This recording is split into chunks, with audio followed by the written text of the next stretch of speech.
Meu nome é Camila Veiga, eu sou escritora e roteirista e navego no mar das minhas memórias líquidas em busca de terra firme.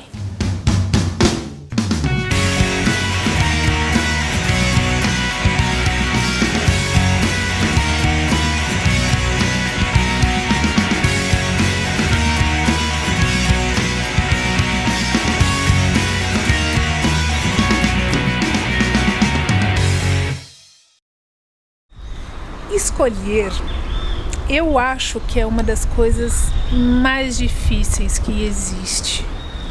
Principalmente quando escolher implica em ir contra padrões, e contra a família, e contra expectativas que o mundo coloca em você. E tanta gente vive isso, né?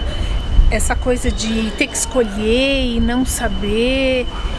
E às vezes as pessoas nem percebem, elas acham que estão escolhendo e é a vida que escolhe por elas, né? É o acaso.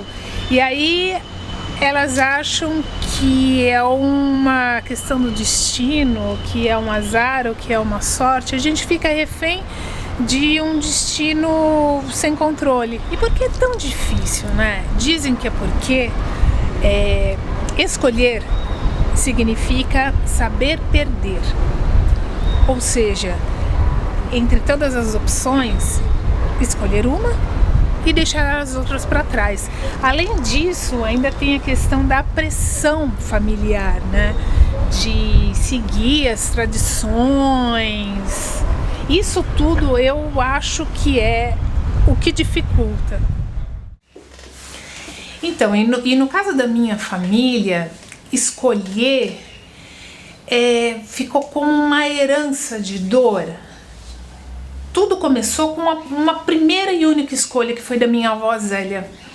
Ela tinha que escolher entre ficar com o filho pequeno, numa vida que ela não gostava, ou ir para o mundo, viver tudo que ela acabou vivendo, e ela foi. Meu pai ficou muito pequeno, ficou sob a guarda do meu avô Aldo, que era um homem amargurado, inconformado com essa separação e que reprimia qualquer tipo de sentimento.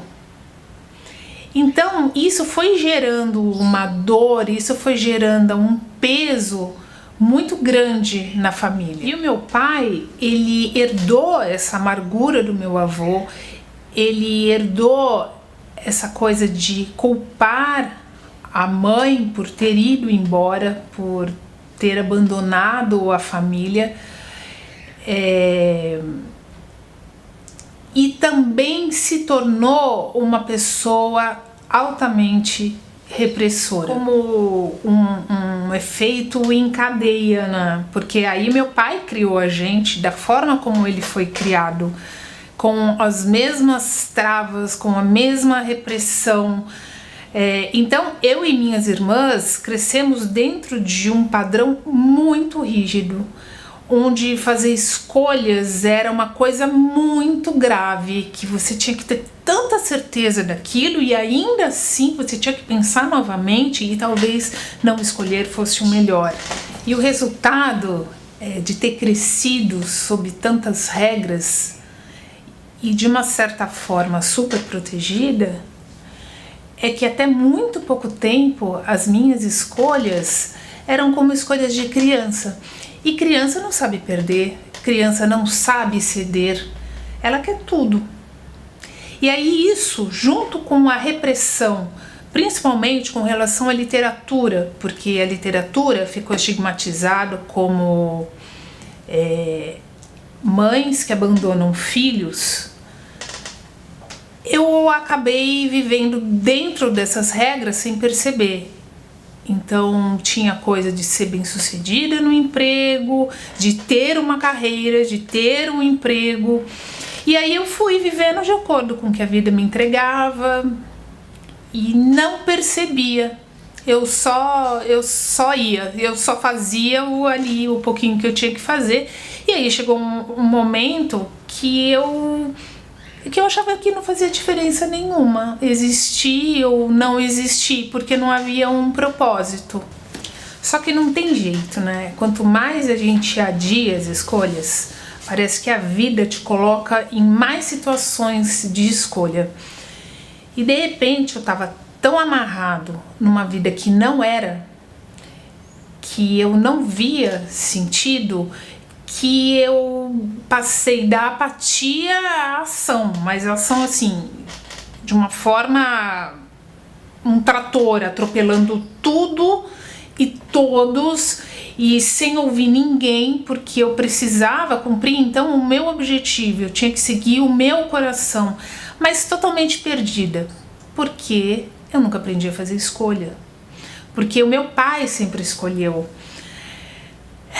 Então, eu, no final desse processo de fazer tudo o que me dava na cabeça, porque eu tinha que fazer, porque eu tinha que ser livre, porque eu tinha que ir contra as coisas, eu fiquei mais amarrada ainda, porque eu ia até a página 3. E aí? Para onde eu vou? Que caminho eu escolho? Não consegui ainda assim. E outro dia eu tava pensando sobre tudo isso, eu tava refletindo e entendi que eu não precisava e não preciso ser fadada como meu pai foi, ou como meu avô Aldo foi. Eu poderia escolher diferente e não precisaria sair desembestada para que essa escolha acontecesse. Eu tinha em quem me inspirar, e era justamente na minha avó Zélia e no meu avô Jorge Amado. A minha avó Zélia em primeiro lugar, porque fez uma escolha muito difícil e arcou com as consequências dessa escolha, talvez momentos piores, talvez momentos melhores, mas ela acabou traçando o destino dela. O meu avô Jorge Amado, que sempre foi uma pessoa idealista, que acreditava num mundo mais justo, e na época o que simbolizava, o que significava esse mundo mais justo era a proposta comunista.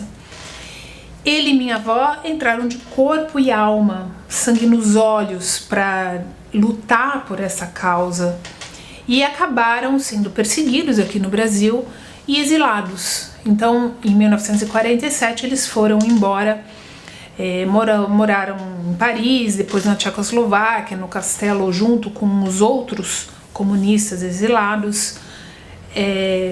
Só que chegou um momento em que eles perceberam que eles não tinham mais liberdade, então que eles estavam em um outro tipo de ditadura. E aí qual foi a atitude do meu avô Jorge? Falando, eu não quero mais isso, porque eu tenho a minha literatura e eu já entendi que essa luta não é mais a minha luta. Ele não perdeu os ideais, ele não deixou de acreditar, mas ele entendeu que naquele grupo ele não alcançaria os objetivos dele.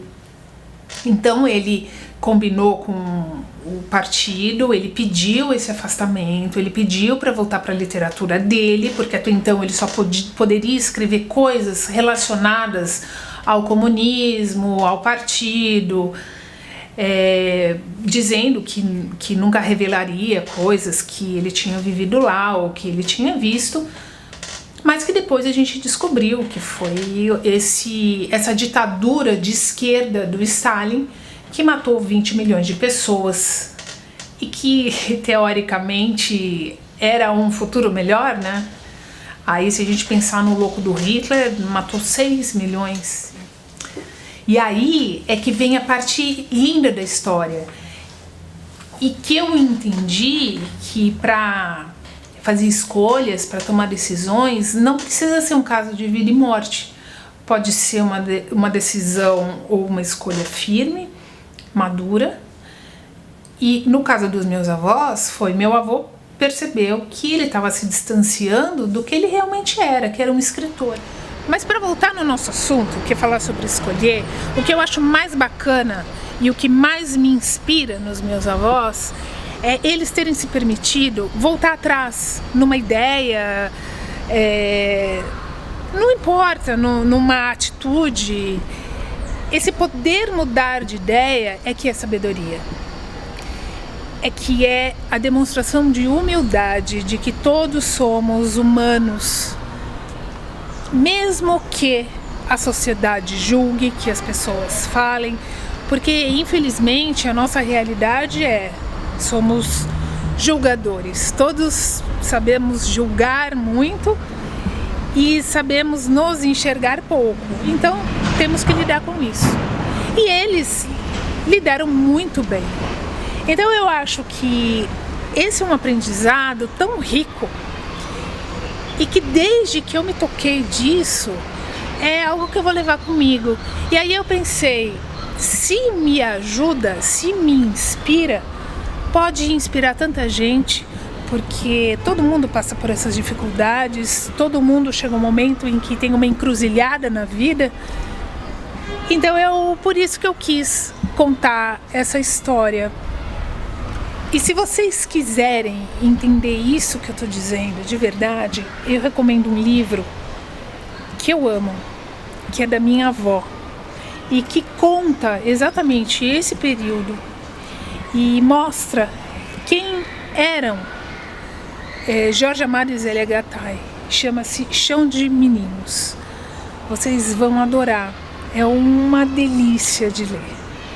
E aí a gente fica por aqui. Beijo, tchau. Esqueci. Gente, quem gostou do vídeo, dá um like, se inscreve, chama os amigos para assistirem e me acompanha. Beijo.